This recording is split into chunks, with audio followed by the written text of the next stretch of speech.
Welcome back to the Beyond the Books channel. Today we are diving into the language of Animal Farm. George Orwell didn't just write a story about talking pigs or farm animals. He wrote a study on how language is used to control people.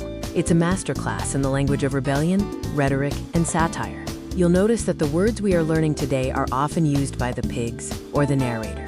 As the pigs become more powerful, their vocabulary becomes more sophisticated and more manipulative. Mastering these words won't just help you read the book, but help to unlock the deeper meanings behind the revolution on Manor Farm. Let's get started. In the opening chapters, we see the seeds of revolution being sown. Here are 4 essential words to know. Ensconced. We start with Old Major. He isn't just sitting, he is ensconced. This suggests he is settled in, comfortable, and acting like a king on his throne of straw. Enmity.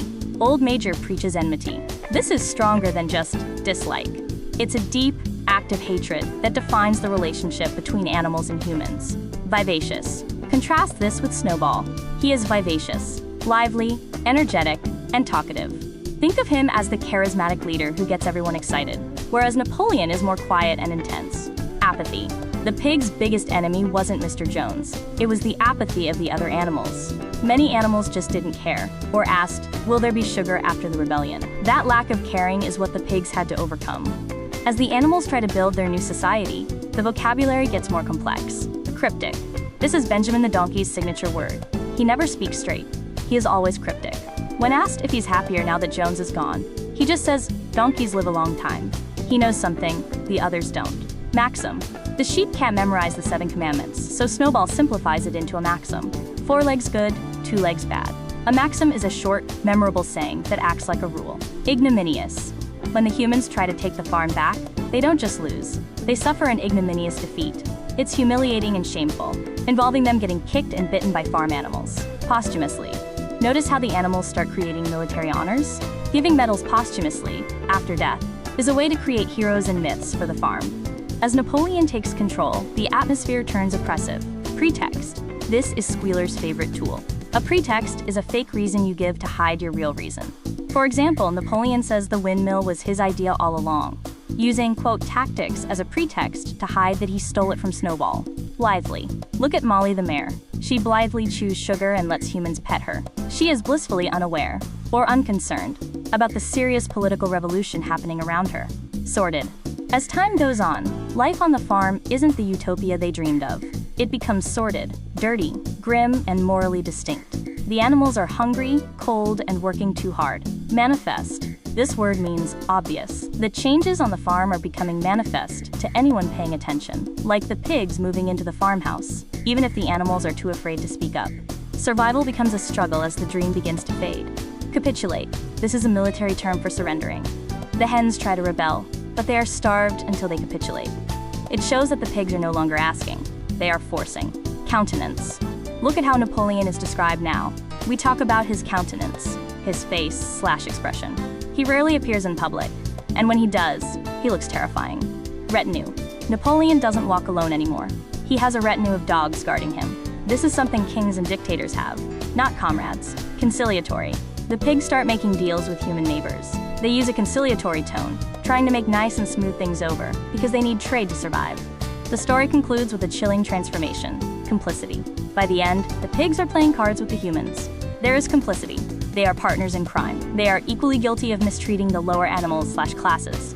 Superannuated. This is the tragedy of Boxer. He was looking forward to being superannuated, retired.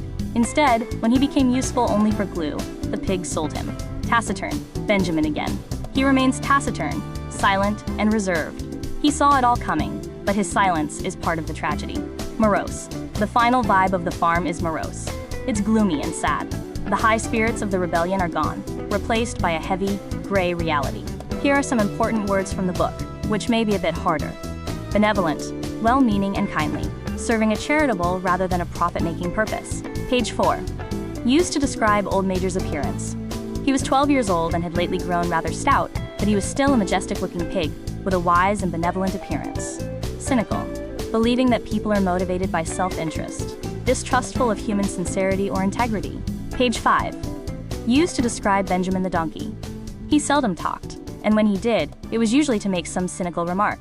Preeminent, surpassing all others, very distinguished in some way. Page 15. Describing the pigs. Preeminent among the pigs were two young boars named Snowball and Napoleon.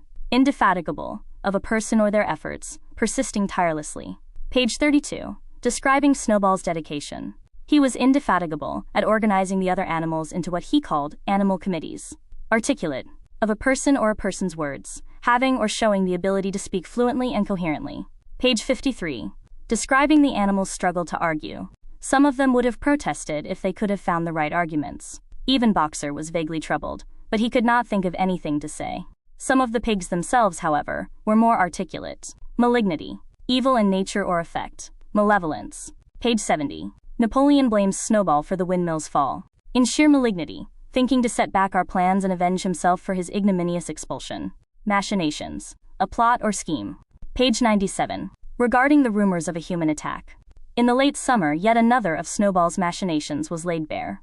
While the vocabulary is excellent for 8th graders, Animal Farm is primarily taught because it is a masterclass in critical thinking, history, and media literacy.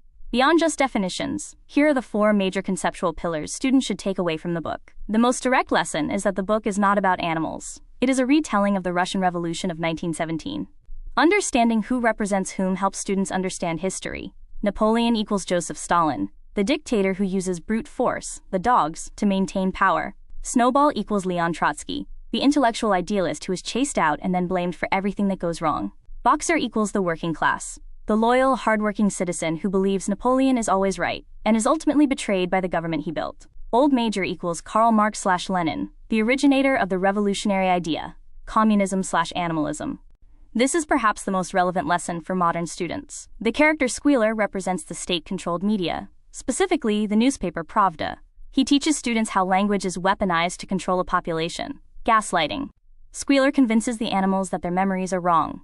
E.g., "Are you certain that was not a dream, comrades?" Revisionist history. The pigs constantly rewrite the past. Snowball goes from being a hero of the Battle of the Cowshed to a traitor who fought on the human side. Fear-mongering. When logic fails, Squealer uses fear. "Surely, comrades, you do not want Jones back?" False statistics.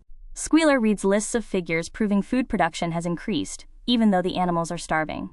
The tyranny is a gradual erosion of rights, illustrating the boiling frog effect. The commandments are changed one word at a time, such as adding "with sheets" or "without cause." The ultimate betrayal is some animals are more equal than others.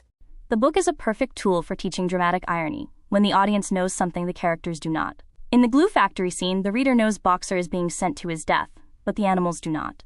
The reader reads the side of the van. Alfred Simmons, horse slaughterer. The pigs stand on 2 legs and play cards with the humans. The animals look from pig to man and can no longer tell the difference. The revolution has come full circle. They have become the very thing they fought against.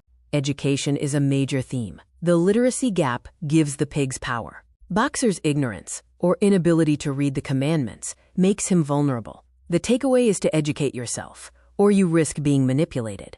Moses the raven and Sugar Candy Mountain represent the role of religion. The pigs initially hate Moses, but later allow him to stay. This is a control tactic, providing hope for a better afterlife to keep the animals docile and suffering in the current one. Animal Farm is a warning about power and control. Knowledge is power, and ignorance makes a population vulnerable. Ideology can be used to justify oppression. The ultimate warning is to remain vigilant and think critically to prevent tyranny. Orwell's final message is simple watching but and vital. keep reading Stay critically. informed, Which value your character's education, transformation and always surprised question you the those in most? power who Drop claim a that comment some below are more using equal one than of our others. new If vocabulary we don't remember words to history, describe them. we are destined to repeat it. Thanks for watching, and keep reading critically. Which character's transformation surprised you the most? Drop a comment below using one of our new vocabulary words like taciturn or ignominious to describe them. Don't forget to like and subscribe for more literary guides.